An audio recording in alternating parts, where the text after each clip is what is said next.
Hey guys, this is Ryan here at Kaizink, and today I am showing you how to add product categories within a Fulfill Engine white label web store. So from the store dashboard, go ahead and scroll down to categories. And once we're in here, we're going to click on this little plus add button on the left.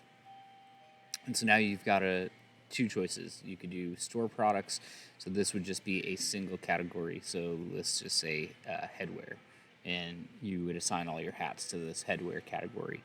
The subcategories would be t-shirts. You click on t-shirts, and then it would split off into like men's t-shirts and ladies t-shirts. Same thing with like polos. It could be men's polos and ladies polos. So I'll show you how to create just the single page category. So we'll call this headwear.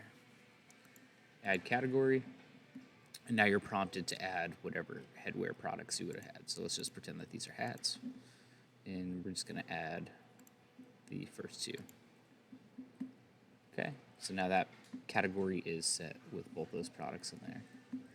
So if we go up and we create a new category and we break it down into subcategories, I'll show you what I was saying. So we got t-shirts, add category, and now we're going to add subcategory, and we'll say men's t-shirts.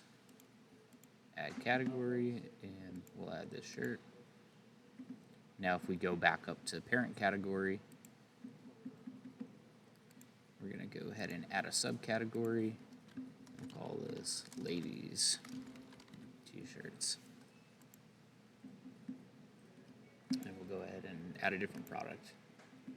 And so now when we go up, we can see there's men's and ladies t-shirts. And if we take a look at this test store here, you can see once we go into the t-shirts category, you then get the men's and the ladies. And yeah, we'll go a little bit more in depth on another video on how to change these images and change the order. But this is just how to create the categories. Thanks for watching.